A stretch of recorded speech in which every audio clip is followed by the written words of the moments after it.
Hello बच्चा लोग, क्या हाल चाल? बढ़िया। देखो, आज हम एक इम्पोर्टेंट टॉपिक डिफरेंशिएशन करेंगे हमारे मैथमेटिक्स टूल में। ठीक है, जिसमें हमने एक टॉपिक वेक्टर कंप्लीट कर लिया है। ठीक है, हमने वेक्टर को समझ लिया, जान लिया, उस पर बेस्ड हमने क्वेश्चंस किए कुछ अच्छे। ठीक है, आज हम देखेंगे डिफरेंशिएशन। ठीक है, अब कुछ बच्चे इस चीज को लेकर परेशान है कि हमने मैथमेटिक्स इसलिए नहीं लिया था क्योंकि हमें मैथमेटिक्स आता नहीं था, हमें पढ़ना नहीं था, इसीलिए तो हमने बायोलॉजी ली थी। अब यहाँ पर भी आकर हमें मैथमेटिक्स करना पड़ रहा है। तो देखो, अब जब चीजें समझ में आ ही गई है कि इनके बिना हमारा आगे का चीजें नहीं चलेंगी, आगे की चीजें हम नहीं चला सकते, तो इन चीजों को थोड़ा टाइम देकर हम समझ ही लें। क्योंकि ये ऐसे टॉपिक है, चाहे वेक्टर हो गया हो, डिफरेंशिएशन हो गया हो, ठीक है, या फिर हमारा इंटीग्रेशन हो गया हो। ठीक है, जब तक हम इन चीजों पर पकड़ नहीं बना लेंगे, इन चीजों को नहीं समझ लेंगे, इन चीजों को सोल्व करना नहीं हमें आएगा, ठीक है, तब तक हम फिजिक्स में तो कॉन्फिडेंस नहीं ला पाएंगे। ठीक है, क्योंकि हमसे ना डेरिवेशंस होंगे, डेरिवेशंस नहीं होंगे तो न्यूमेरिकल्स नहीं होंगे। ठीक है, तो इन चीजों को करना बहुत जरूरी हो जाता है। ये जो हमारे छोटे मोटे टॉपिक्स हैं मैथमेटिक्स के, इन चीजों को समझना बहुत जरूरी है। ठीक है, तो इन चीजों को हम यहाँ पर डिटेल में समझेंगे, सिंगल वीडियो में हम डिफरेंशिएशन को कंप्लीट करने की कोशिश करेंगे। ठीक है, और आपको भी ये वीडियो एक ही बार में कंप्लीट करना है। ठीक है, और आसपास कोई डिस्टरबेंस ना हो तो ज़्यादा अच्छा है कि एक बार में इसे अच्छे से करो, पेन कॉपी लेकर साथ बैठो। ठीक है, साथ के साथ सोल्व करने की कोशिश करो जो चीज़ें हम करा रहे हैं यहाँ पर। ठीक है, तो ये आपको क्लियर हो जाएगा। ठीक है, तो चलते हैं अब डिफरेंशिएशन को समझने के लिए। हम देखो डिफरेंशिएशन में यहाँ पर कंप्लीट समझेंगे कि इसे यूज कहाँ लेना है। ठीक है, और यूज क्यों लेना है, ये है क्या। ठीक है, और इसको यूज कैसे लेना है। ठीक है, कि हमें अगर कोई क्वेश्चन मिलता है कहीं पर, हमें डिफरेंशिएशन यूज करना है तो वो सोल्व कैसे होगा, लास्ट में हम इस चीज को समझेंगे। पहले हम ये समझ लेते हैं कि डिफरेंशिएशन होता क्या है और इसकी इसका यूज क्या है, हम इसे यूज ही क्यों ले रहे हैं। ठीक है, तो इसको समझने के लिए हमें पहले समझना होगा ग्राफ को थोड़ा। ठीक है, अब देखो चीजें ऐसी लगेंगी कि हम पढ़ तो डिफरेंशिएशन रहे थे, लेकिन अब कहाँ गए, क्या चल रहा है। तो थोड़ा सा पेशेंस बनाए रखना, हम डिफरेंशिएशन ही समझेंगे, लेकिन उससे पहले छोटी सी चीज समझ लेते हैं ग्राफ्स में। क्या होता है कि हमारे पास ग्राफ होता है जो कि दो क्वांटिटीज में दिया जाता है। जैसे मान लो एक अगर एक्स एक्सिस है तो एक वाई एक्सिस है। तो एक्स और वाई में जब मैंने ग्राफ प्लॉट किया, एक्स और वाई में जब मैंने ग्राफ प्लॉट किया, तो सपोज मेरे पास इस तरह का एक ग्राफ मिलता है, एक स्ट्रेट लाइन मिलती है। ठीक है, इस समय ये ग्राफ क्या बता रहा होगा, ये जो मैंने ग्राफ प्लॉट किया है, ये रिलेशन बता रहा होगा मुझे एक्स और वाई में। कि यहाँ पर डिफरेंट डिफरेंट वैल्यूज पर, डिफरेंट डिफरेंट वैल्यूज पर, किसकी डिफरेंट डिफरेंट वैल्यूज, एक्स की। तो ये थोड़ी वैल्यूज में कम कर देता हूँ।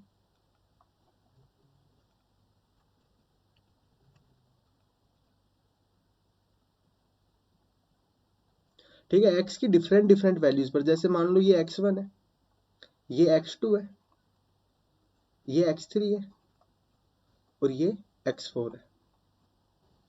तो मैंने x की 4 वैल्यूज पर इस ग्राफ को चेक किया, तो यहां पर मुझे y की भी डिफरेंट डिफरेंट वैल्यूज मिल रही थी।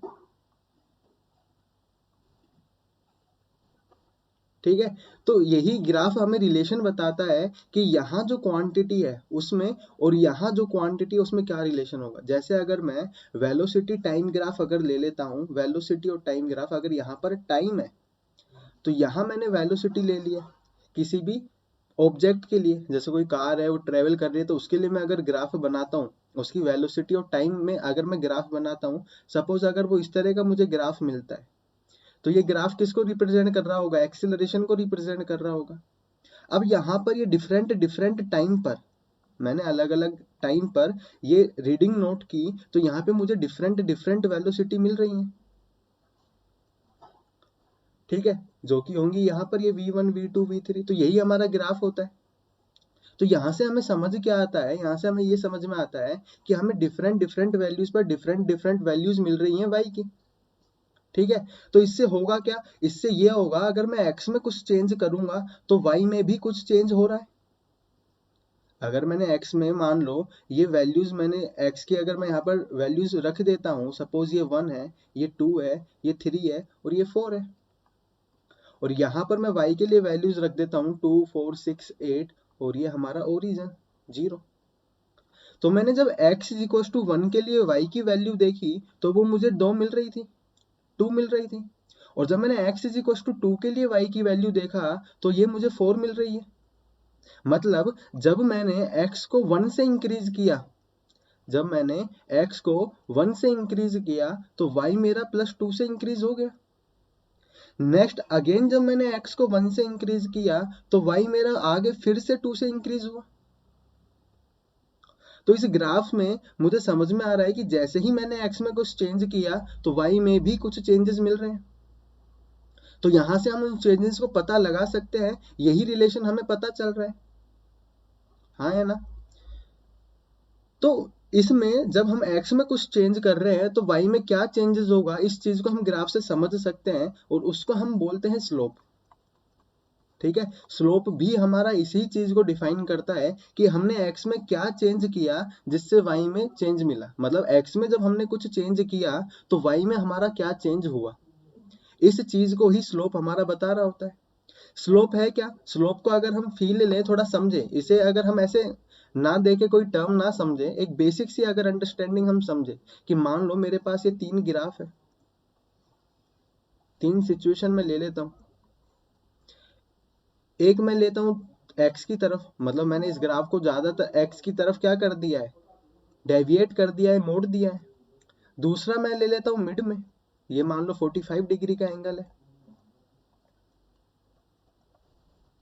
और तीसरा मैं ले लेता हूँ y की तरफ। तो हमारे पास जितने भी पॉसिबल केस हो सकते थे मैंने यहाँ पे ट्राई किए लेने के।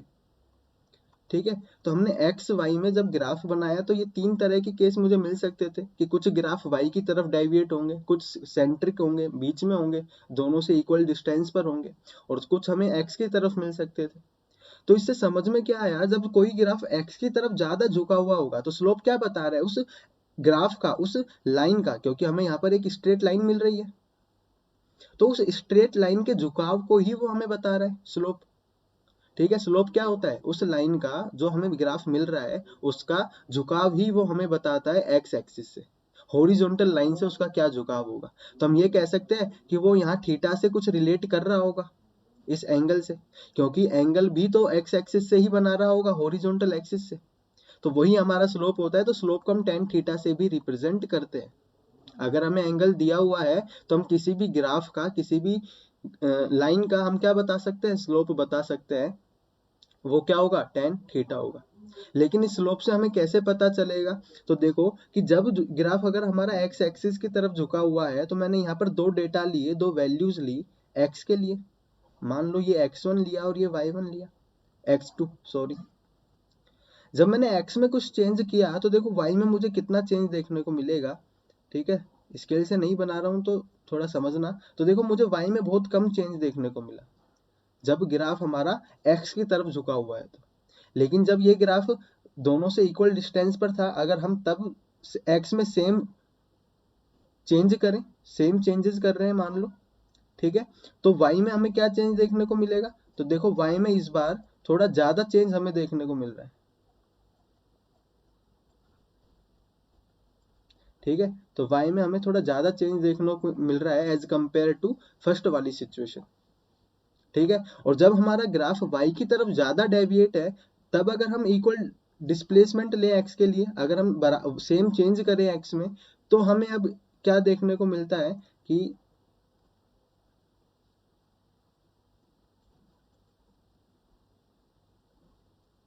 तो देख लेना, इस चीज को समझ लेना, ये इक्वली चेंज हमने लिया है तो y में हमें बहुत ज्यादा चेंज देखने को मिल रहा है। तो हम इस चीज को स्लोप से समझ सकते हैं कि अगर किसी ग्राफ, अगर कोई ग्राफ x की तरफ ज्यादा झुका हुआ है तो उसमें x में ज्यादा चेंज करने पर भी हमें y में कम ही चेंज देखने को मिलेगा। अगर हम वो सेंट्रिक है तो इक्वल ही चेंज हमें देखने को मिलेगा। और अगर वो y की तरफ ज्यादा झुका हुआ है तो हम x में कम भी चेंज अगर करेंगे तो y में हमें ज्यादा चेंज देखने को मिलेगा। ठीक है, मतलब यहाँ पे रैपिडली चेंज हो रहा होगा y, ठीक है, और यहाँ पे स्लोली चेंज हो रहा होगा y, और यहाँ पर वो इक्वली चेंज हो रहा होगा। तो इस तरह से हमने थोड़ा स्लोप की अंडरस्टैंडिंग समझी कि स्लोप किस तरह से दोनों में चेंज का रिलेशन बता रहा है। इस चीज को हम प्रूफ भी कर सकते हैं। कैसे, कि मान लो मैं एक ग्राफ बनाता हूं,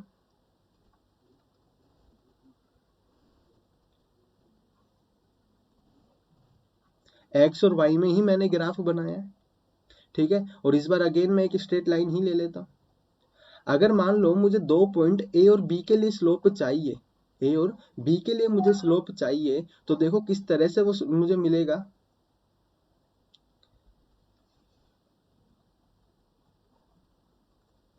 तो मैंने इन दोनों पॉइंट्स के लिए इसके कोऑर्डिनेट्स निकाल लिए, मतलब एक्स की वैल्यूज निकाल ली और वाई की वैल्यूज निकाल ली। उसके लिए हम करते क्या है, एक्स एक्सिस पर और वाई एक्सिस पर दोनों पर हम परपेंडिकुलर ड्रॉ कर देते हैं, दोनों के कोऑर्डिनेट मिल जाते हैं, ठीक है। तो ये हमारा x1 मान लो, ये x2 मान लो, ये y1 मान लो और ये y2, ठीक है। इसका स्लोप होगा क्या, अगर मान लो ये एंगल थीटा है तो इसका स्लोप होगा क्या, टेन थीटा होगा।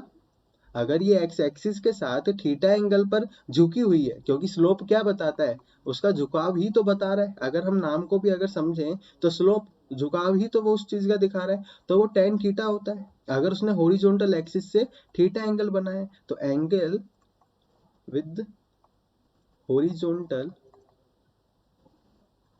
एक्सिस, ठीक है, जो कि यहाँ पर एक्स एक्सिस है। तो जो हॉरिजॉन्टल एक्सिस के साथ जो जो एंगल बन रहा है वो ही यहाँ पर थीटा होगा। और अगर हम यहाँ पर देखें तो हर पॉइंट पर, किसी भी पॉइंट पर, सपोज जैसे ए पॉइंट पर मैं देखता तो यहाँ पर भी ये थीटा एंगल ही बना रहा होता, क्योंकि इस पॉइंट पर हॉरिजॉन्टल एक्सिस में ड्रॉ करता तो वो एक्स एक्सिस के पैरेलल होती। तो ये एंगल क्या होता, कोरिस्पोंडिंग एंगल होने की वजह से ये भी थीटा होता। तो अगर मैं बी पॉइंट पर देखता हूं तो बी पॉइंट पर भी मुझे ये एंगल थीटा ही मिलेगा, मतलब इस लाइन के हर पॉइंट पर जो स्लोप होगा वो सेम ही होगा, टेन थीटा, क्योंकि थीटा सेम है तो स्लोप भी सेम होगा, ठीक है। ये बात समझ में आई। तो हम ए से बी के लिए भी स्लोप निकाल सकते हैं, हम ए से बी के लिए भी स्लोप निकाल सकते हैं। तो ए से बी का स्लोप निकालने के लिए हमने क्या किया, यहाँ पर एक ट्राइंगल ड्रॉ कर दिया, क्योंकि यहाँ टेन थीटा है और टेन थीटा होता क्या है, परपेंडिकुलर अपॉन बेस।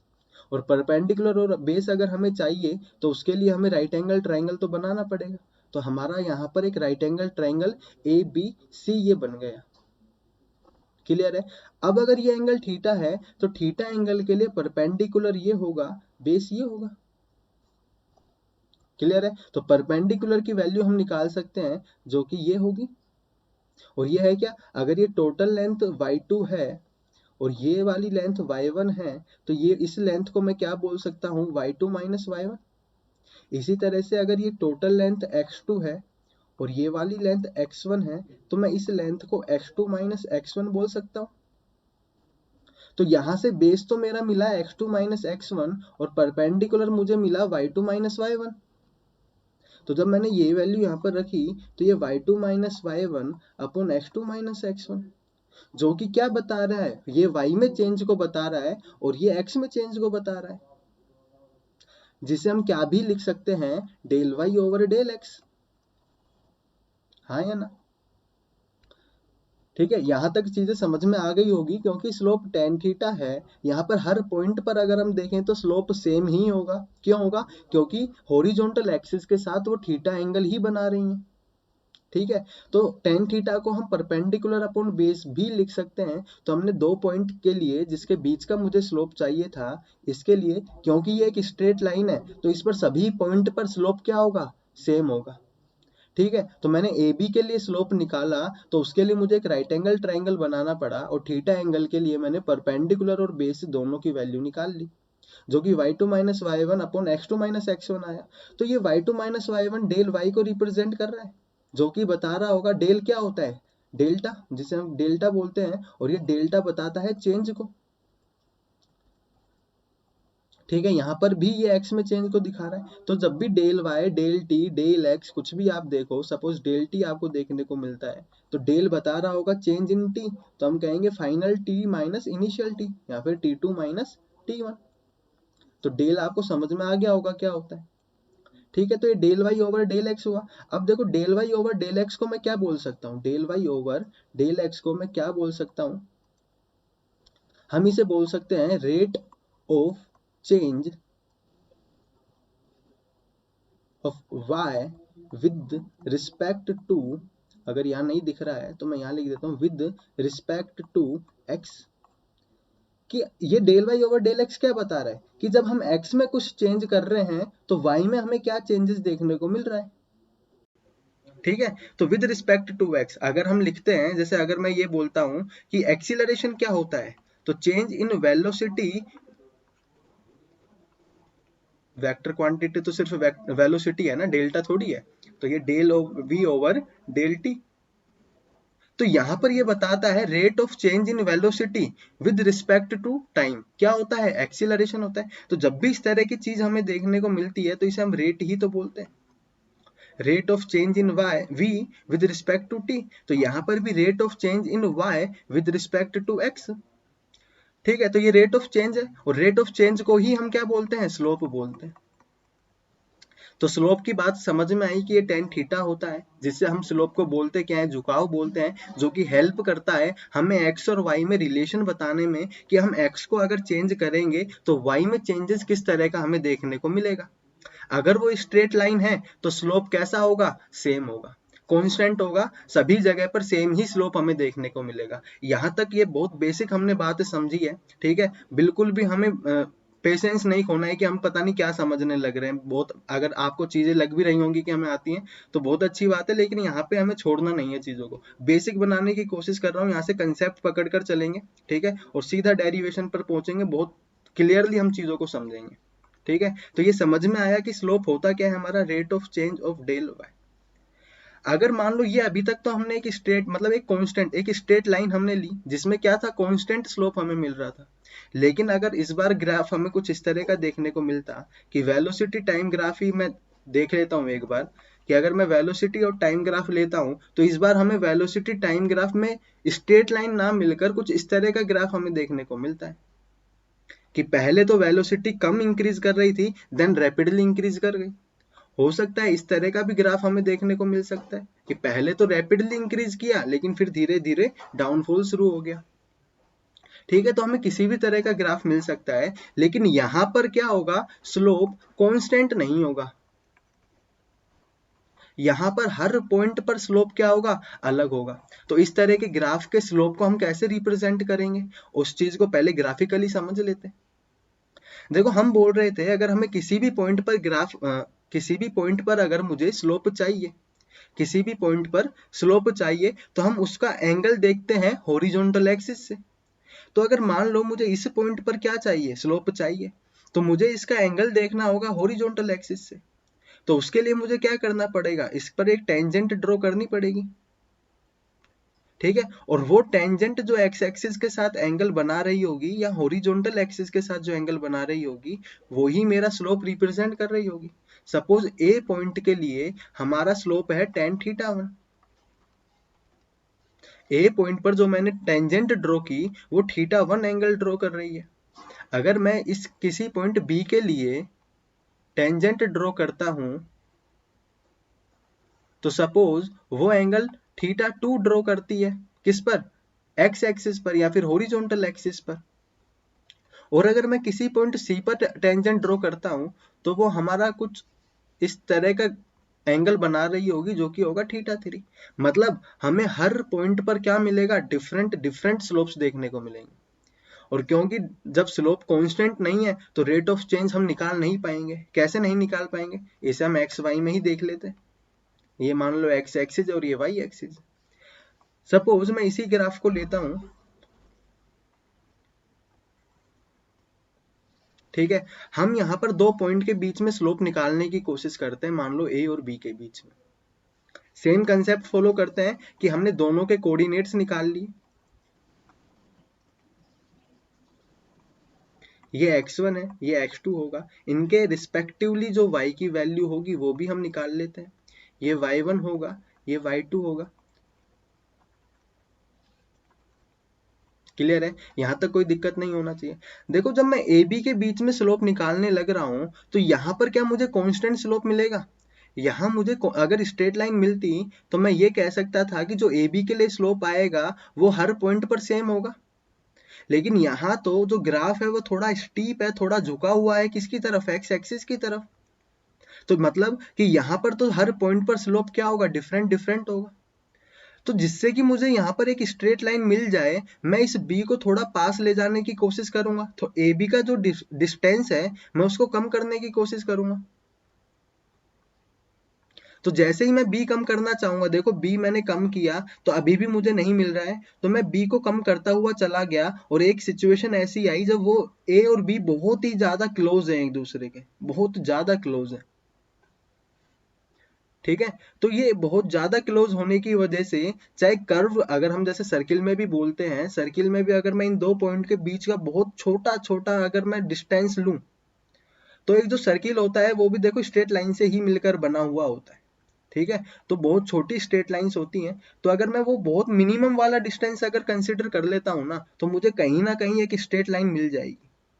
ठीक है, तो यहां पर भी मैंने बी को इतना क्लोज कर दिया ए के, जिससे मुझे एक स्ट्रेट लाइन मिल जाए, क्योंकि बी वेरी क्लोज है ए के, तो अब जो एक्स में चेंज होगा वो भी बहुत छोटा होगा, ये x2 बहुत ही ज्यादा नियरर होगा किसके, x1 के, क्योंकि स्लोप हमारा क्या होता है, टेन थीटा होता है, जिसे हम del Y over del x भी बोलते हैं। अभी हमने पीछे इस चीज को समझा, क्योंकि अब हम डेल एक्स में बहुत कम चेंज कर रहे हैं, ऑलमोस्ट ना के बराबर ही चेंज कर रहे हैं। ठीक है, तो यहां पर जो चेंज होगा वो बहुत कम होगा। ठीक है, इसलिए डेल्टा का छोटा भाई हमारे पास आता है, क्योंकि डेल्टा तो बिग चेंज को रिप्रेजेंट करता है, बिग चेंज को। बिग चेंज में भी बहुत ज्यादा बड़ा चेंज नहीं, मतलब एक normal considerable amount of change को रिप्रेजेंट करता है। लेकिन अगर हमें एक ऐसा चेंज रिप्रेजेंट करना हो जो ऑलमोस्ट जीरो के इक्वल हो, ऑलमोस्ट जीरो के इक्वल, तो उसके लिए हमारे पास आ जाता है डी।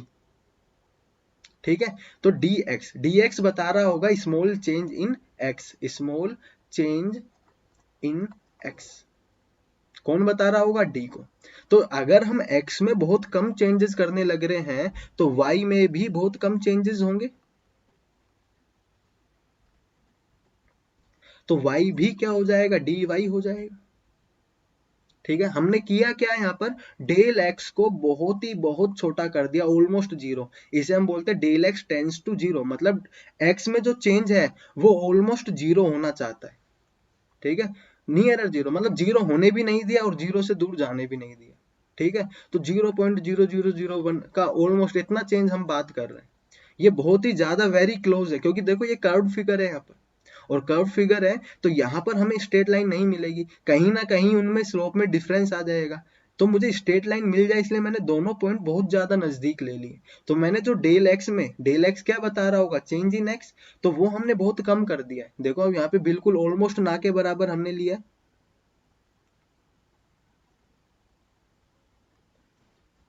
अब ये इससे ज्यादा पास में लाइनें खींच भी नहीं सकता हूँ, तो इसलिए हम क्या कहेंगे कि डेल एक्स जो है वो बहुत छोटा है, इसलिए यहाँ पर हम लिमिट लगा देते हैं। तो ये चीज भी आपको समझ में आ जानी चाहिए, ऐसा कुछ हमें भारी भरकम देखने को मिलता है, उसका मतलब क्या होता है, इसका मतलब होता है कि हमने एक लिमिट लगा दी है, एक कंडीशन लगा दी है कि जो एक्स में जो चेंज होगा ना, वो ऑलमोस्ट जीरो के इक्वल होना चाहिए, ज्यादा बड़ा चेंज नहीं होगा, तो हम उसे d y over d x बोलते हैं, और यही हमारा डिफरेंशिएशन होता है।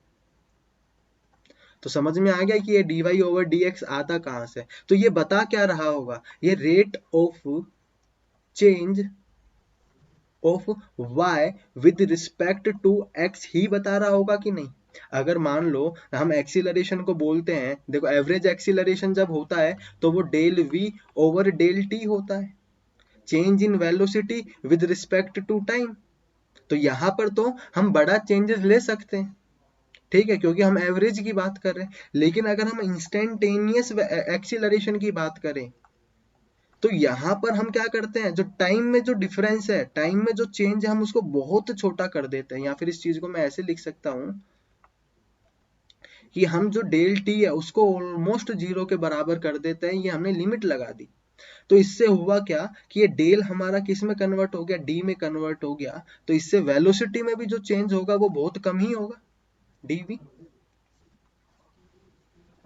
तो dv ओवर dt हमें देखने को मिलता है, ये बताता है rate of change in velocity with respect to time. ठीक है, समझ में आया कि ये क्या होता है। यहाँ से डिफरेंशिएशन आता है जो बताता है सिर्फ स्लोप को। ये चीज हमारा स्लोप को ही बता रहा होगा, और slope rate of change of y with respect to x, या फिर rate of change of velocity with respect to time. यहाँ पर जो भी क्वांटिटी होगी उनमें चेंजेस का रेट ही हमें बता रहा होगा कि हम नीचे वाले में कितना चेंज करेंगे, तो नीचे वाले में कुछ चेंज अगर हम करेंगे तो y में उसका क्या इफेक्ट देखने को मिलेगा। समझ में आया कि डिफरेंशिएशन है क्या।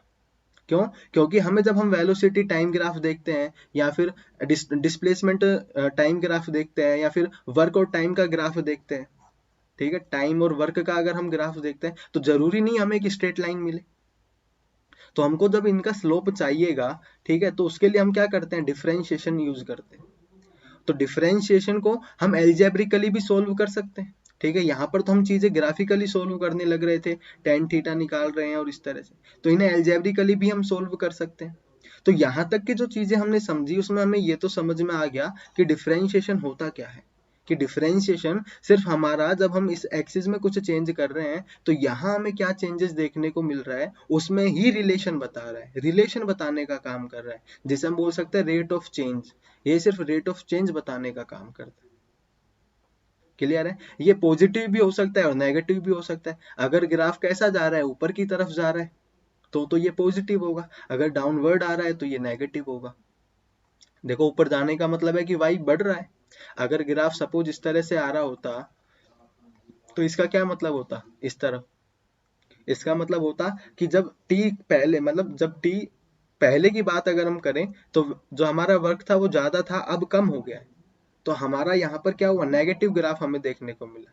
ठीक है, ये बात की बात है, ये अलग चीज है, ये हम जब कंसेप्ट पढ़ेंगे तब इन चीजों को जानेंगे। फिलहाल हम डिफरेंशिएशन की बात कर रहे थे।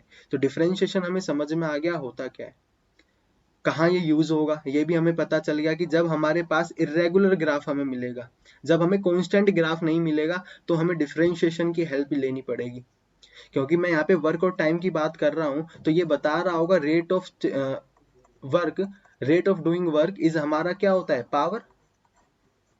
तो जब हम इसका ग्राफ पढ़ेंगे, वर्क और टाइम का हम ग्राफ पढ़ेंगे, मतलब जब हम पावर को पढ़ेंगे तब भी हमें क्या पढ़ना होगा, डिफरेंशिएशन पढ़ना होगा। जब हम वेलोसिटी टाइम ग्राफ पढ़ेंगे या डिस्प्लेसमेंट टाइम ग्राफ पढ़ेंगे तो भी हमें क्या पढ़ना होगा, हमें डिफरेंशिएशन पढ़ना होगा। तो डिफरेंशिएशन हमारा पूरे फिजिक्स में कहीं ना कहीं हमें देखने को जरूर मिलेगा, जितने भी डेरिवेशन है सभी जगह हमें डिफरेंशिएशन जरूर मिलेगा।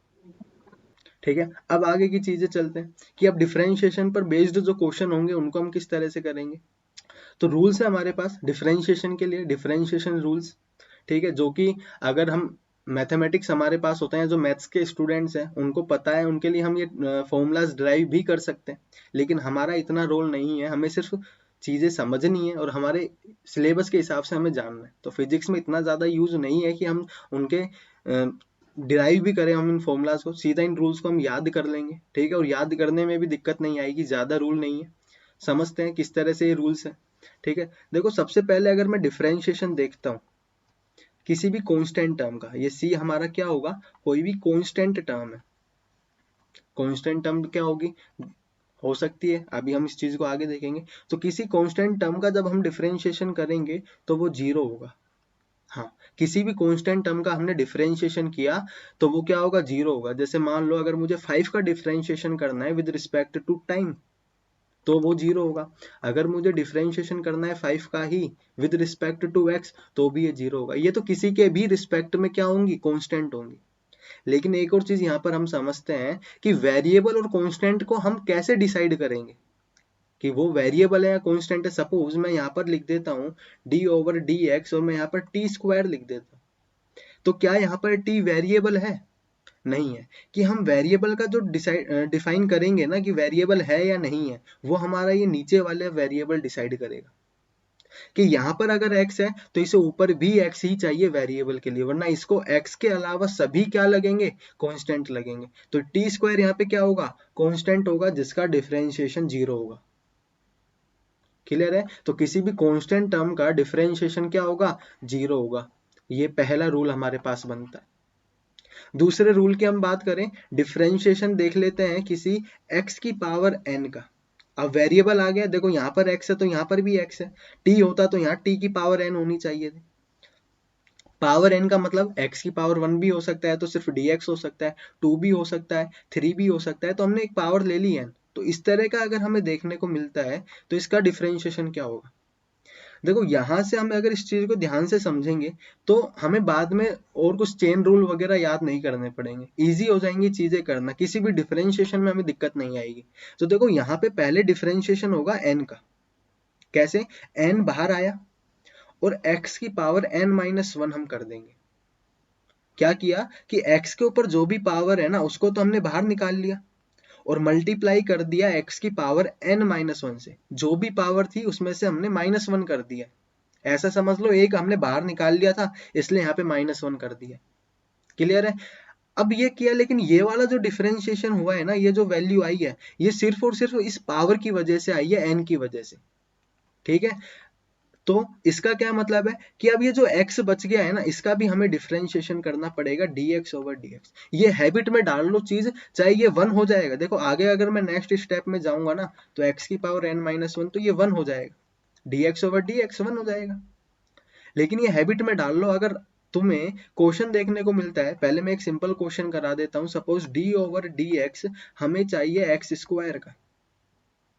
तो देखो पहले पावर को हम बाहर निकालेंगे 2, फिर हम x में से पावर 2-1 कर देंगे। तो ये तो हमारे पास पावर का हुआ, और फिर हम जो x है उसका भी डिफरेंशिएशन कर देंगे। तो ये हमें क्या मिल गया, 2x, 2-1 1 होगा तो 1 लिखा नहीं मैंने, और ये dx ओवर dx 1 होगा, तो फाइनली मेरा आंसर 2x आ जाएगा। तो x स्क्वायर का डिफरेंशिएशन क्या मिला, 2x। ठीक है, लेकिन अगर यही क्वेश्चन हमें इस तरह से देखने को मिलता कि d ओवर dx हमें डिफरेंशिएशन फाइंड करना है, किसके लिए, हमें फाइंड करना है 2x माइनस, चलो इतना ज्यादा टिपिकल नहीं लेते, 2x की पावर 3 के लिए, 2x की पावर 3 के लिए हमें डिफरेंशिएशन फाइंड करना है। तो देखो ये x की पावर n वाला कंसेप्ट है, लेकिन यहाँ पर जो x होगा वो 2x होगा। यहाँ पर देखो जिसकी भी पावर n है, जिसकी भी पावर n है वो x है। तो यहाँ पावर किसकी है, 2x की है। तो पहले हमने पावर का डिफरेंशिएशन किया तो 3 आया, फिर 2x और जो भी पावर है उसमें से 1 सब्ट्रैक्ट कर दिया। यहां तक कोई दिक्कत नहीं होनी चाहिए। नेक्स्ट मैंने ये बात बोली कि पावर के नीचे जो भी बेस है उसका भी आप डिफरेंशिएशन करो। तो यहाँ पे आप देखो d2x upon dx cancel out नहीं होगा। इसका क्या डिफरेंशिएशन होगा वो हम समझेंगे, लेकिन अगर आप सीधा बस इस को याद रखते तो ये वाला टर्म आपका नहीं आता। ठीक है, और फिर इसके लिए आपको अलग से चेन रूल समझना पड़ता।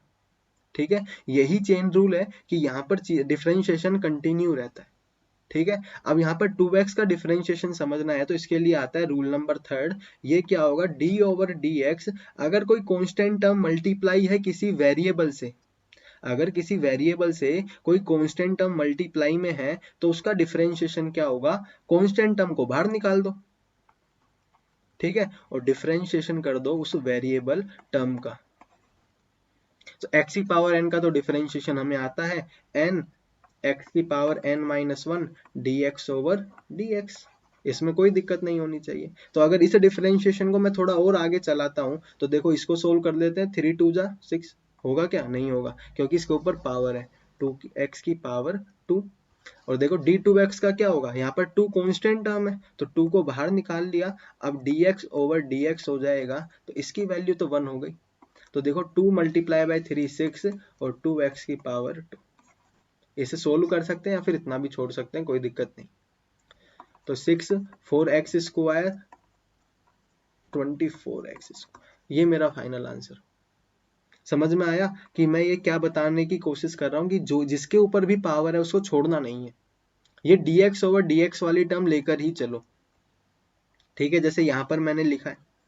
ठीक है, अगर सपोज ये होता, ये क्वेश्चन में, इस पर अगर एक और क्वेश्चन ले लेता हूँ, d ओवर dx 3 5x की पावर 2 में ले लेता हूँ। अब देखो डिफरेंशिएशन हमें करना है। देखो ये तो पावर है 2, तो ये तो पावर इसकी है। यहाँ पर सिर्फ कांस्टेंट टर्म क्या होगी 3। देखो 5 बाहर मत निकाल देना क्योंकि इसके ऊपर पावर है। ठीक है, कि नहीं कांस्टेंट टर्म मल्टीप्लाई में उसको बाहर निकाल दिया, नहीं बिल्कुल नहीं, गलत हो जाएगा। पहले देखना है कि पावर किसके ऊपर है, तो कंप्लीट हमारा बेस होगा। तो यहाँ पर x का काम ये 5x कर रहा होगा। अब 3 यहाँ पर कांस्टेंट है तो उसे हम बाहर निकाल सकते हैं। तो ये डिफरेंशिएशन होगा किसका, 5x स्क्वायर का। 5x स्क्वायर का डिफरेंशिएशन किया तो यहाँ पर x की पावर n वाला रूल लगेगा। तो उसका क्या होता है रूल, कि पावर को बाहर भेज दिया, तो पावर को हमने बाहर भेजा, 2 बाहर आया, तो जो भी बेस है उसमें से पावर 1 कम कर दो, कम कर दी। अब जो बचा उसका डिफरेंशिएशन हो जाएगा, तो 5x का डिफरेंशिएशन हो जाएगा। तो देखो 3 2 जा 6 कर सकते हैं, ये 5x की पावर 1 बनेगा, और d5x का क्या होगा, 5 आएगा, क्योंकि ये तो dx ओवर dx हो गया, जो कि 1 बन जाएगा। तो ये आगे मल्टीप्लाई करके हम इसे कर लेंगे। ठीक है, नेक्स्ट रूल समझते हैं। 3 रूल हमने देख लिए। पहला, अगर किसी कांस्टेंट टर्म का डिफरेंशिएशन करना है तो वो 0 होगा। कांस्टेंट टर्म क्या होगी, यहाँ जो वेरिएबल होगा वही वेरिएबल होगा, उसके अलावा अगर कोई भी वेरिएबल आता है वो सब कांस्टेंट होंगे। जैसे हमने देखा t की रिस्पेक्ट में या फिर x की रिस्पेक्ट में t वेरिएबल है, अगर t की रिस्पेक्ट में देखता तो x वेरिएबल होता। ठीक है, जरूरी नहीं स्क्वायर हो, x भी हो सकता है, तो भी ये कांस्टेंट होता है, इसका डिफरेंशिएशन 0 होता। ठीक है, नेक्स्ट रूल हमने क्या देखा, x की पावर n के लिए होता क्या है, पावर बाहर निकालते हैं, पावर में एक कम करते हैं, और फिर जो भी बेस है उसका डिफरेंशिएशन कर देते हैं। इस पर कुछ क्वेश्चंस देखें। नेक्स्ट रूल हमने देखा कि अगर x की पावर n किसी कांस्टेंट टर्म से मल्टीप्लाई हो तो कांस्टेंट टर्म को बाहर निकाल देते हैं और x की पावर n का डिफरेंशिएशन कर देते हैं, जो कि हमें आता है। नेक्स्ट रूल हम देख लेते हैं। फोर्थ रूल हमारे पास क्या होगा, कि d over dx log x का, log x का डिफरेंशिएशन अगर हम देखें तो log x का क्या होता है, 1/x होता है। लेकिन अब इसके आगे जो, ये तो किसका हुआ, सिर्फ log का हुआ, ये डिफरेंशिएशन किसका है, log का है। ठीक है, तो x का क्या होगा, dx ओवर dx। देखो मैं ये क्यों बता रहा हूं, सपोज कोई क्वेश्चन आपको मिलता कि y इज इक्वल टू आपके पास है log 2x, और आपको इसका डिफरेंशिएशन फाइंड करना है dy ओवर dx। आप करते तो आप क्या करते कि dy ओवर dx निकालने के लिए और y की जगह आप रखते log 2x, तो यहाँ पे आप 1/2x कर देते, और ये हो जाता गलत, क्योंकि इसके बाद एक और टर्म बचती है इस 2x के डिफरेंशिएशन की, और इसका डिफरेंशिएशन हमने देखा अभी कि कांस्टेंट टर्म को हम बाहर निकाल देते हैं, तो कांस्टेंट टर्म 2 बाहर आई और ये dx ओवर dx बचेगा, जो कि 1 हो जाता है, और यहाँ से 2 कट जाएगा, तो ये 1/x हमारा आंसर होगा। तो जल्दबाजी नहीं करनी है, चीजों को समझना है कि जब हमने log का डिफरेंशिएशन किया तो वो 1/x हुआ, और जो उसके साथ ही ये जो सीट है उसका भी डिफरेंशिएशन होगा। ठीक है, जो कि चेंज हो सकती है। इसी तरह से अगर हमारे पास एक और क्वेश्चन हम देख लेते हैं कि अगर log d ओवर dx हमें पूछा होता, log sin x का, चलो ये तो अभी हमने नहीं देखा, x की पावर 3 का हमें पूछा होता, तो हम क्या करते, पहले log का डिफरेंशिएशन होता जो कि 1/x3 होता, और फिर हम डिफरेंशिएशन करते x की पावर 3 का। क्लियर है, और x की पावर n का तो हमें आता है differentiation, 1/x³ is equal to, sorry is equal to नहीं, मल्टीप्लाई में पावर को बाहर निकाला, पावर में एक कम किया, और जो भी बेस है उसका डिफरेंशिएशन किया, तो 1/x³ मल्टीप्लाई बाय 3x², और dx ओवर dx तो 1 हो गया। तो जब तक 1 नहीं हो ये चलना चाहिए। तो देखो x² से पावर 3 कट जाएगा, तो ये 3/x हमारे पास फाइनल आंसर होगा। ठीक है, इसी तरह से एक और 5th रूल हम देख लेते हैं। 4 रूल हमारे पास हो गए, log x का भी हमने देख लिया। ठीक है, 5th रूल पर हम आ जाते हैं। अगर d ओवर dx हमसे e की पावर x का पूछ लिया जाए, किसका, e की पावर x का, तो ये बहुत ज्यादा हार्ड होता है कि इसका e की पावर x ही होता है। ठीक है, हाँ, e की पावर x का e की पावर x है ना, सिंपल है, लेकिन dx ओवर dx को नहीं भूलना है। ठीक है, सपोज एक और एग्जांपल हम इस पर लें कि अगर हमें डिफरेंशिएशन फाइंड करना है किसके लिए, e की पावर log x का, चलो इससे ज्यादा हार्ड क्वेश्चन क्या हो। e की पावर log x के लिए हमें डिफरेंशिएशन फाइंड करना है। तो देखो e की पावर log x का, चलो एक स्टेप यहाँ लिख देता हूँ, e की पावर log x का, तो देखो पहले तो e का होगा, तो e का तो क्या होगा, e की पावर log x ही होगा। उसके बाद डिफरेंशिएशन होगा किसका, log x का, जो भी e के पावर में बैठा होता है। ठीक है, तो ये नेक्स्ट स्टेप हमारे पास होगा e की power log x multiply by, अब log x का डिफरेंशिएशन होगा 1/x, लेकिन अभी भी क्या खत्म हो गया, नहीं, अब आएगा dx ओवर dx, अब इस x का होगा। इसे ही चेन रूल भी बोलते हैं, जब चीजें कंटिन्यू चलती हैं, डिफरेंशिएशन एक के बाद एक होता है। देखो पहले e का किया, फिर log x का हुआ, log x का किया तो x का हुआ, जब तक हमें यहाँ पर ये 1 नहीं बन गया तब तक हमें ये करना है। तो e की power log x multiply by 1/x और ये 1, ये हमारा फाइनल आंसर हो। क्लियर है? नेक्स्ट देखते हैं रूल नंबर 4, सॉरी 4 नहीं 5 तो हो गया ना, 6।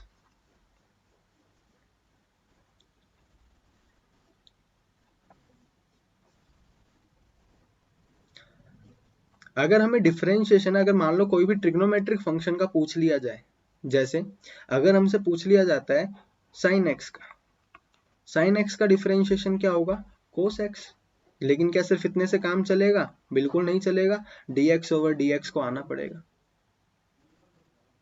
ठीक है, देखो बहुत आसान है, अभी ये सारे फॉर्मूलाज मैं याद करवा दूंगा, 5 मिनट लगेंगे, लेकिन बस फिलहाल इनको समझ लो कि हमें सोल्व कैसे करना है। ठीक है, कि हमने जब साइन एक्स का डिफरेंशिएशन किया विद रिस्पेक्ट टू एक्स, तो पहले तो हमने देखा क्या ये वेरिएबल है या कांस्टेंट है, तो यहाँ पर भी एक्स है और यहाँ पर भी एक्स है, तो वेरिएबल है। साइन का डिफरेंशिएशन क्या होगा, कोस होगा, और एक्स का डिफरेंशिएशन करना पड़ेगा। एक क्वेश्चन इस पर अगर हम ले, मान लो हमें डिफरेंशिएशन फाइंड करना है साइन ई की पावर एक्स का, एंगल कुछ भी हो सकता है, मैंने यहाँ पर ई की पावर एक्स ले लिया, चलो ई की पावर एक्स नहीं लेना है तो 2x ले लो, साइन 2x तो हो सकता है, साइन 2 थीटा होता है। तो इसका डिफरेंशिएशन क्या होगा, साइन का जब पहले डिफरेंशिएशन किया तो वो क्या बना, मैं नीचे स्टेप लिख देता हूँ जिससे आगे करने के लिए जगह रहे। तो साइन एक्स का, साइन का डिफरेंशिएशन क्या होगा, कोस 2x। लेकिन क्या अभी हो गया, नहीं, अब इसका भी डिफरेंशिएशन होगा d ओवर dx 2x का, तो ये कोस 2x, और 2x का डिफरेंशिएशन क्या हुआ, 2 dx ओवर dx, क्योंकि कांस्टेंट टर्म थी, बाहर निकाला, जो भी बचा उसका डिफरेंशिएशन किया, ये 1 बन गया, तो 2 cos 2x हमारे पास क्या होगा, फाइनल आंसर हो। चलो अगर sin x का डिफरेंशिएशन cos x है, तो cos x का डिफरेंशिएशन क्या होना चाहिए, sin x। देखते हैं, तो cos x का डिफरेंशिएशन sin x ही होगा, साथ में dx ओवर dx होगा, लेकिन यहां पर माइनस आएगा। देखो जितने भी डिफरेंस ट्रिग्नोमेट्रिक फंक्शन है, चाहे कोस एक्स का हो माइनस आएगा, चाहे कोसेक एक्स का हो माइनस आएगा, चाहे कोट एक्स का हो माइनस आएगा। ये माइनस तो आपको याद रखना है कहाँ कहाँ आएगा, जब भी सी से स्टार्ट होने वाले फंक्शन का हम डिफरेंशिएशन कर रहे हैं, किसका, सी से स्टार्ट होने वाले फंक्शन का, कोस, कोसेक और कोट का, तो यहाँ माइनस तो जरूर आएगा, लेकिन डिफरेंशिएशन क्या होगा वो अलग चीज है। देखो साइन एक्स का जब किया तो कोस एक्स आया, तो कोस एक्स का करेंगे तो साइन एक्स आएगा। ठीक है, अब देखो क्वेश्चन इस तरह से बन सकता है, तो मैं साइन कोस पर क्वेश्चन नहीं ले रहा हूँ। नेक्स्ट रूल देख लेते हैं कि d ओवर dx, अगर tan x का हमें करना है, तो साइन कोस का देखा तो tan का भी देखना पड़ेगा ना, तो tan x का डिफरेंशिएशन क्या होगा, sec स्क्वायर x। हाँ, यहाँ पर स्क्वायर आ जाता है sec का, तो देखो tan किस में चेंज हुआ, sec में, और साथ में फिर एंगल का डिफरेंशिएशन और होगा। ठीक है, चलो अब अगर tan का देखो sec स्क्वायर x हुआ है, तो यहाँ से एक लिंक बैठ रहा होगा कि देखो जब यहाँ पे साइन का कोस हो रहा था, कोस का साइन हो रहा है, तो क्या sec का tan होगा, नहीं, यहाँ पे कोट का होगा। तो यहाँ tan और कोट में रिलेशन बैठा सकते हैं, तो tan जब sec में बना तो कोट किस में बनेगा, कोसेक में बनेगा। हाँ है ना, अगर इतना तो ट्रिग्नोमेट्रिक फंक्शन पढ़ा होना चाहिए। अब एक और चीज मैंने बताई कि अगर डिफरेंशिएशन हम सी से स्टार्ट होने वाले फंक्शन का कर रहे हैं तो माइनस तो आएगा ना, तो माइनस ले आए, माइनस कहाँ जाएगा। एक और डिफरेंशिएशन का देख लेते हैं, यहाँ पर आइडेंटिटी देख लेते हैं। क्वेश्चन इसी तरह से होंगे, मैंने एक बार साइन का लेकर दिखाया क्वेश्चन कि जो भी एंगल होगा उसका भी डिफरेंशिएशन करना है, बाकी ये तो सिंपल सा चल ही रहा है ना। अभी एक और हम अच्छे क्वेश्चन और प्रैक्टिस कर लेंगे। तो साइन का हो गया, कोसेक्स का हो गया, टेन एक्स का हो गया, ठीक है, कोट एक्स का हो गया, सेक एक्स का क्या होगा, sec x का भी तो डिफरेंशिएशन होना चाहिए भाई, tan का sec में हो गया, sec का भी तो कुछ होना चाहिए, तो sec x का होता है sec x tan x। हाँ यहाँ दोनों आते हैं, dx ओवर dx, यहाँ स्क्वायर बन गया ना। तो देखो अगर यहाँ नहीं दिख रहा हो तो कोई बात नहीं, नेक्स्ट पर लिख देता हूँ मैं कि अगर 10th रूल है हमारा, हमें डिफरेंशिएशन चाहिए sec x का, तो sec x का डिफरेंशिएशन क्या होगा, sec x tan x। और एंगल कहाँ जाएगा उसका भी तो करना पड़ेगा। 11th और देख लेते हैं, d ओवर डी एक्स अगर कोसेक x का करना हो, क्योंकि sec x का किया तो कोसेक x का भी करना पड़ेगा। अब सबको समझ में आया कि यहाँ पे c से आ गया है तो माइनस का साइन तो आना पड़ेगा। और sec का जब sec x tan x हुआ है तो कोसेक x का क्या होगा, कोसेक x कोट x और dx ओवर dx।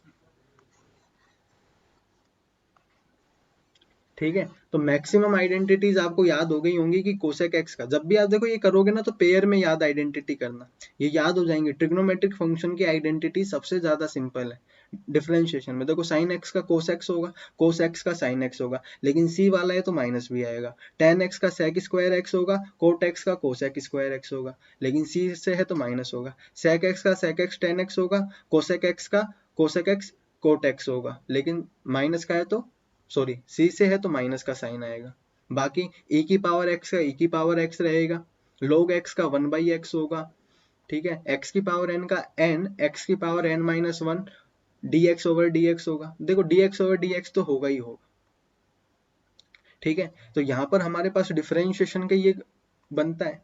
इसके अलावा कुछ एल्जेब्रिकली भी हो सकते हैं। कैसे कि अगर मान लो 2x प्लस 3 हमारे पास होता, ये दो फंक्शन हो गए, इन दो फंक्शन का हमें अगर करना होता, चलो 2x प्लस 3 नहीं तो मान लो ये साइन x होता, इसका अगर हमें डिफरेंशिएशन करना है तो ये किस शक्ल में है, देखो इसकी शक्ल में पहले यहाँ बना देता हूँ, ये u प्लस v की शक्ल में, जहाँ पे u और v क्या बता रहे हैं, फंक्शन बता रहे हैं कि एक 2x और साइन x। अगर ऐसे दो आ जाए प्लस की फॉर्म में तो उनका डिफरेंशिएशन क्या होता है, उनका डिफरेंशिएशन होता है कि उनका अलग अलग डिफरेंशिएशन कर दो और फिर जोड़ दो।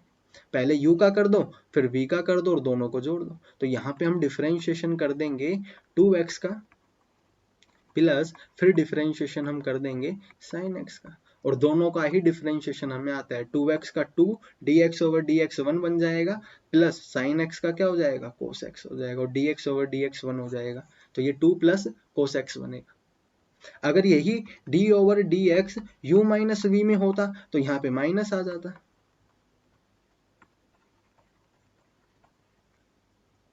क्लियर है, इन दोनों में कोई दिक्कत नहीं होनी चाहिए।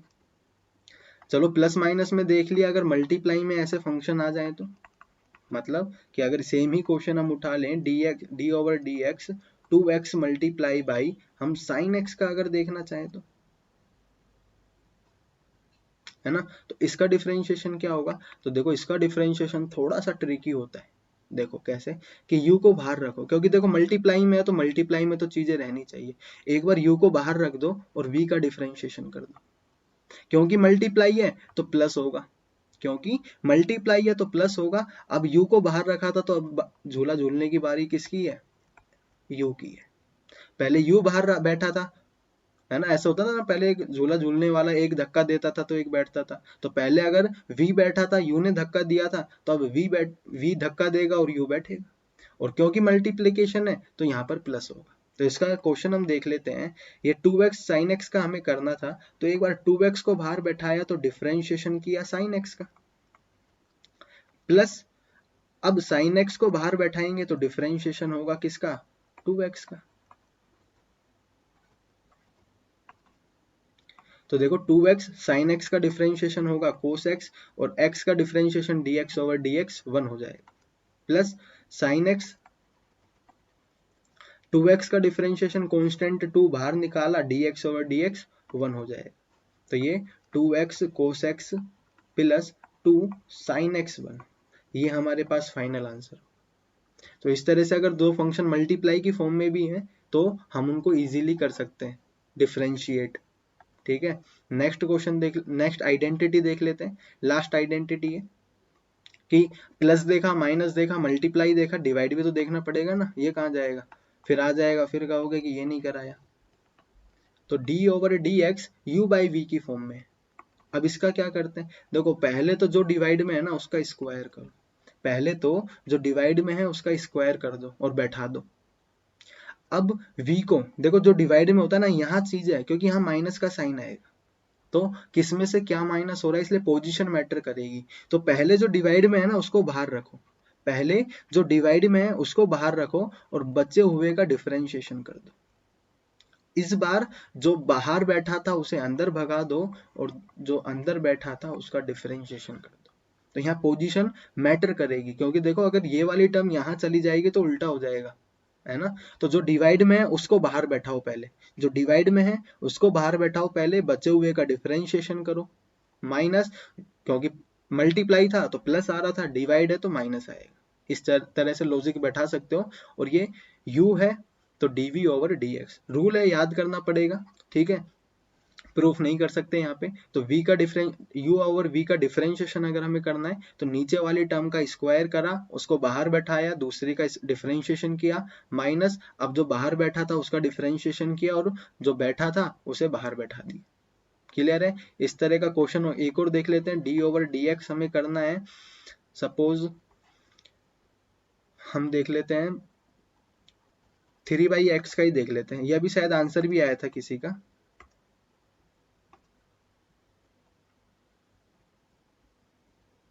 हाँ ये आया था log x की पावर 3 का, ठीक है। तो इसका डिफरेंशिएशन हम देखते हैं। तो देखो जो बेस में है उसका स्क्वायर किया पहले हमने, ठीक है, तो ये स्क्वायर किया। जो बेस में, जो डिवाइड में है उसको बाहर रखा, जो बचा उसका डिफरेंशिएशन कर दिया। माइनस का साइन आएगा क्योंकि डिवाइड में है, जिसे पहले बाहर बैठाया था उसका डिफरेंशिएशन करेंगे और जो अंदर बैठा था उसे बाहर बैठाएंगे। तो देखो ये कांस्टेंट टर्म है, इसका तो क्या हो जाएगा, जीरो हो जाएगा। तो ये पूरी टर्म जीरो बनेगी, तो माइनस का 3 dx ओवर dx1 बनेगा अपॉन में एक्स स्क्वायर। तो ये माइनस का 3 अपॉन एक्स स्क्वायर भी बना, ठीक है। इसको हम कैसे भी कर सकते थे, देखो इसी क्वेश्चन को एक और तरीके से हम कर सकते थे। d ओवर dx है तो मैं अगर 3 को बाहर लेकर इसे 1/x कर देता, और 1/x को मैं x की पावर 1 लिख सकता हूँ। तो ये d ओवर dx 3 x की पावर -1 हो सकता है कि नहीं। देखो ये सेम फंक्शन ही तो है ना। तो यहाँ से इसे हम कांस्टेंट टर्म को बाहर लेते, पावर को बाहर निकालते, क्योंकि अब x की पावर n का होगा, तो x में से -1 करते और फिर dx ओवर dx करते। तो देखो -3 हो जाएगा, 3 से मल्टीप्लाई होकर, माइनस माइनस ऐड होगा तो x की पावर -2 और dx ओवर dx 1 होगा। तो ये माइनस का 3, क्योंकि x की पावर नेगेटिव है तो वो डिवाइड में चली जाएगी, तो -3x स्क्वायर, यहाँ से भी वो यही आएगा। तो कैसे भी कर लो आंसर सेम रहेगा, चेंज नहीं होगा। तो ये हमने पूरा डिफरेंशिएशन यहाँ पर देखा, किस तरह से डिफरेंशिएशन को यूज करना है। पहले हमने जाना कि डिफरेंशिएशन होता क्या है, कहाँ पर हम इसे यूज लेते हैं और क्यों यूज में लेते हैं। फिर हमने देखा कि कैसे यूज में लेना है, कि कोई क्वेश्चन अगर हमें मिलेगा तो वो हम किस तरह से देखेंगे। तो एक दो क्वेश्चन आपकी प्रैक्टिस के लिए मैं दे देता हूँ। जैसे पहला क्वेश्चन है, अगर y इज इक्वल टू आपके पास है e की पावर 10x, sin x तो मैंने करा दिया, 10x अगर आपके पास है तो आपको फाइंड करना है dy ओवर dx क्या होगा, ठीक है। और इसके आंसर सभी को निकालने भी हैं, कमेंट करना है आंसर्स को निकाल के। अगर y इज इक्वल टू हमारे पास है log e की पावर 2x प्लस 3, थोड़ा बड़ा रहेगा करने में लेकिन मजा आएगा करने में, अगर चीजें समझ में आ गई है ना तो क्वेश्चन करने में बहुत मजा आएगा, ठीक है। dy ओवर dx ही फाइंड करना है आपको, ठीक है। अगर आपके पास y इज इक्वल टू है, क्या ले सकते हैं, चलो इस बार लेते हैं ट्रिग्नोमेट्री में एक क्वेश्चन ले लेते हैं। तो कोस e की पावर नहीं, e की पावर में भी ले लिए क्वेश्चन, 3 हो गए। कोस हम ले लेते हैं 5x की पावर 6 डॉट e की पावर x, चलो ये ले लेते हैं dy ओवर dx। ये 3 क्वेश्चन आपको प्रैक्टिस करना है, क्वेश्चन आने चाहिए, सोल्व होने चाहिए, नहीं होते तो वापस वीडियो को देखो, समझो, प्रैक्टिस करो जो क्वेश्चन मैंने कराए हैं, पहले उन्हीं क्वेश्चन की प्रैक्टिस करो, जिससे गलत भी करोगे तो पकड़ पाओगे गलती कहाँ पर है, फिर इनके सॉल्यूशन करना। बहुत अच्छे क्वेश्चन है, बहुत मजा आएगा करने में अगर कंसेप्ट एक बार समझ में आ गया तो। और पूरे फिजिक्स में आपको कोई दिक्कत नहीं होगी, फिजिक्स हम पढ़ेंगे, सारे डेरिवेशन हम करेंगे, तो डिफरेंशिएशन में आपको कभी कोई दिक्कत नहीं आएगी किसी भी तरह के क्वेश्चन में। ठीक है, तो आज के लिए इतना ही। फिर मिलेंगे नेक्स्ट वीडियो में नए टॉपिक के साथ, जो कि हमारा थर्ड मैथमेटिकल टूल बचता है इंटीग्रेशन। इंटीग्रेशन को भी जल्दी खत्म करेंगे और फिर अपना फिजिक्स का सिलेबस स्टार्ट करेंगे बहुत अच्छे से। ठीक है, तो आज के लिए इतना ही। वीडियो को लाइक शेयर एंड सब्सक्राइब करना मत भूलिए, और अपने सॉल्यूशन को, आंसर्स को कमेंट में बताइए। और दूसरी चीज क्या, कि आप क्या अगर कि कोई भी प्रॉब्लम है, कोई भी डाउट है, तो आप सोशल मीडिया हैंडल्स पर, इंस्टाग्राम पर या फिर टेलीग्राम पर और या फिर फेसबुक पर, तीनों पर ही आप मुझे ज्वाइन कर सकते हैं, जिसका लिंक मैंने डिस्क्रिप्शन बॉक्स में दिया हुआ है। किसी भी तरह की कोई भी प्रॉब्लम है, आप सीधा मुझसे पूछ सकते हैं, कोई दिक्कत नहीं, जल्दी से जल्दी उसका सॉल्यूशन मैं देने की कोशिश करूंगा। ठीक है।